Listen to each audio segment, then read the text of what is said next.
As I'm sure you realized, we're at an inflection point in vision therapy. Practices are closing, access is shrinking, hospitals aren't integrating optometry, OTs are expanding. New grads are hesitant, so the question isn't, does vision therapy work?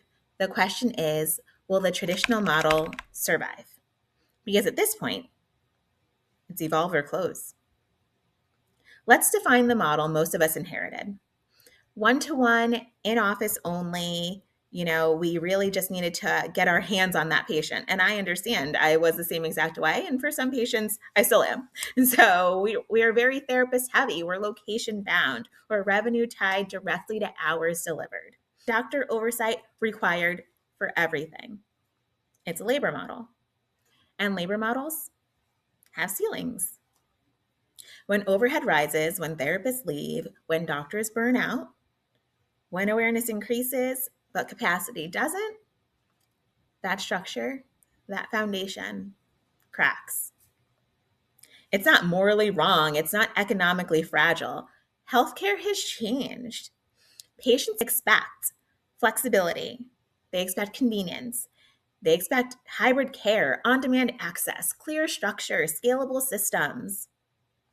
Modern healthcare rewards accessibility over exclusivity. Systems over heroics, structure over personality driven models.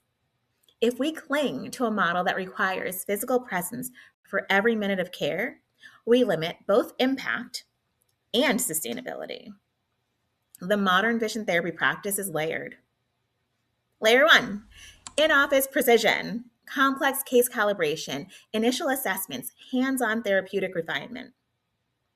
Layer two, structured hybrid delivery, guided home integration, clear progression systems, defined protocols, built-in accountability. Layer three, codified intellectual property, standardized explanations, repeatable methodology, therapist training systems, scalable onboarding. This isn't less care, it's organized care. And organization creates resilience. The modern practice reduces dependency on one therapist, on physical room, on geographic radius, one delivery method, because fragility is what closes practices. Resilience is what protects them.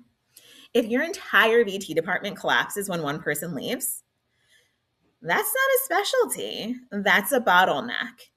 If we want to remain leaders in vision therapy, we must be the most accessible, not the most rigid, not the most exclusive, not the best kept secret, because we know that's what vision therapy is. Accessible doesn't mean diluted. Accessible means structured.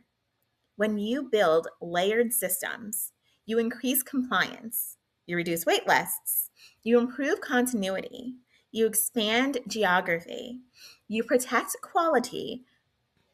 That's modernization. Some practices won't evolve.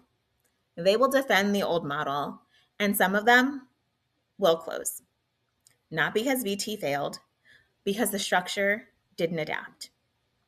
Evolution isn't optional in healthcare, it's survival. This isn't about digital hype. It's not about replacing therapists. It's not about abandoning complexity. It's about protecting the future of vision therapy. If you believe in the power of this work, then build a model that can survive the next decade. Because the question isn't, will VT survive? The question is, will your model? It's evolve or close.